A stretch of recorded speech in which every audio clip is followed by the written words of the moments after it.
सम्मानित मंच और यहां इतनी बड़ी संख्या में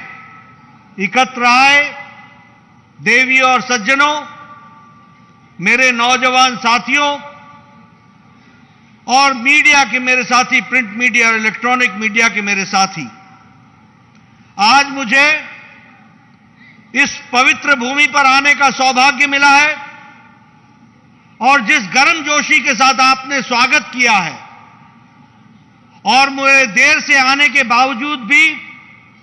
आप सब लोग डटे रहे हैं, इतनी बड़ी संख्या में यहां पर आए हैं, आप सबका हार्दिक अभिनंदन, आप सबका हार्दिक स्वागत। मित्रों, उड़ीसा की भूमि यह वीरों की भूमि है, यह शौर्य की भूमि है, यह तपस्वियों की भूमि है और यह साहस की भूमि है। अगर मैं यहां आऊं और उत्कल मणि गोपबंधु दास जी का नाम न लूं, उन्हें याद न करूं, बख्शी जगबंधु जी को याद न करूं या फिर वीर सुरेंद्र भाई को याद न करूं तो शायद मेरा आना अधूरा होगा। इन सभी लोगों को मैं नमन करता हूं और आशीर्वाद लेकर के अपनी बात को प्रारंभ करता हूं। अभी हमारे धर्मेंद्र भाई बात कर रहे थे और वो कह रहे थे कि भारतीय जनता पार्टी देश का हित भी ध्यान में रखती है और प्रदेश का हित भी ध्यान में रखती है। आज हम सबके लिए कितनी सौभाग्य की बात है, कितनी खुशी की बात है। मैं एक ट्राइबल जिला में आया हूं, मैं एक आदिवासी जिला में जहां बहुतायत आदिवासी भाई रहते हैं वहां आया हूं, तो मुझे यह सौभाग्य प्राप्त होता है कि आज भारत की राष्ट्रपति भी महिला, हमारी वह भी आदिवासी बहन है जो देश का नेतृत्व कर रही है, प्रथम नागरिक के रूप में देश का नेतृत्व कर रही है। इसलिए अगर प्रदेश का हित भी जो देखा जाए तो उसको सर्वोपरि मान करके देश के हित के साथ जोड़कर आदरणीय प्रधानमंत्री नरेंद्र मोदी जी ने इस बात को सामने रखा है। मित्रों, आज देश मोदी जी के नेतृत्व में तेजी से छलांग लगाता हुआ आगे बढ़ रहा है और जिसका फल आपके दूर दराज इलाके में यहां भी विकास के माध्यम से आपको दिख रहा है। आपको जानकर के खुशी होगी कि जिस ब्रिटेन ने, ब्रिटानिया ने, जिस अंग्रेजों ने हमारे ऊपर राज किया, 10 साल नहीं, 20 साल नहीं, पूरे 200 साल हमारे ऊपर राज किया।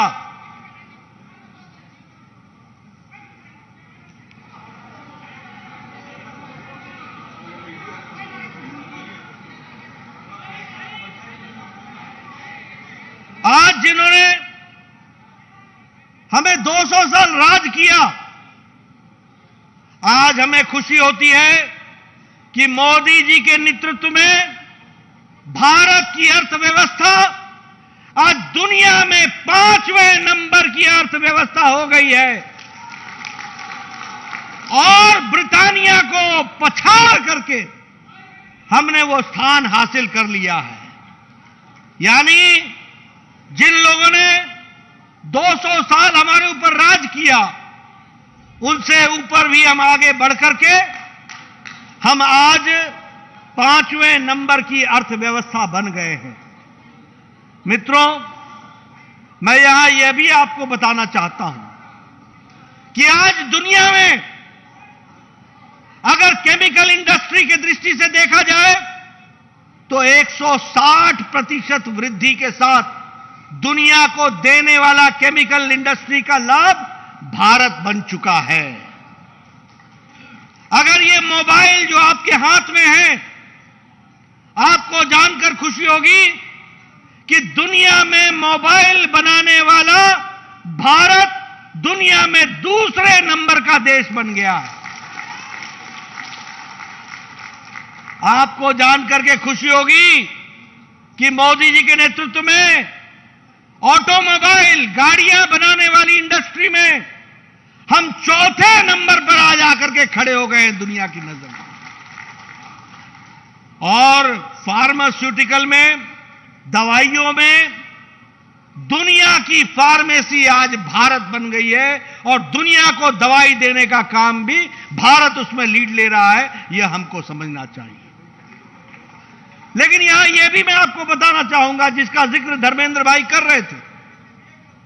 आज अति गरीबी,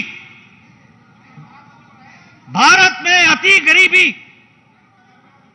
1% से भी कम हो चुकी है, 1% से भी कम।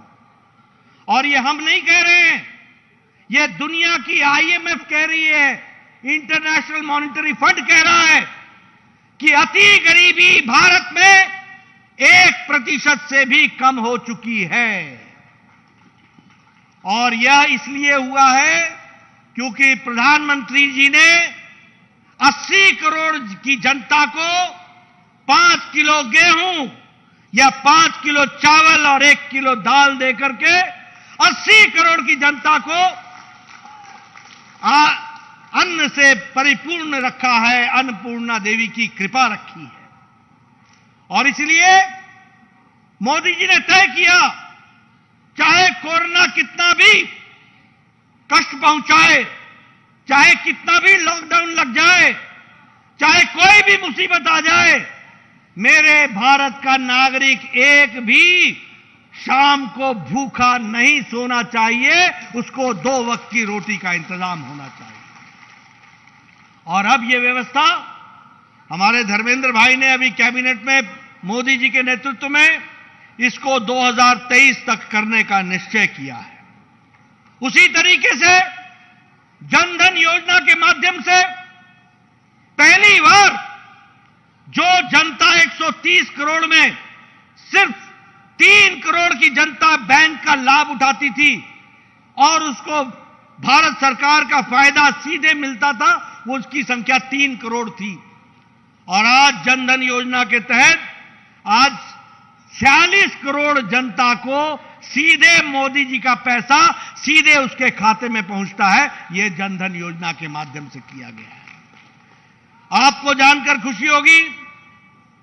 कि 10 करोड़ 74 लाख परिवारों को, 11 करोड़ परिवारों को, 50 करोड़ की जनता को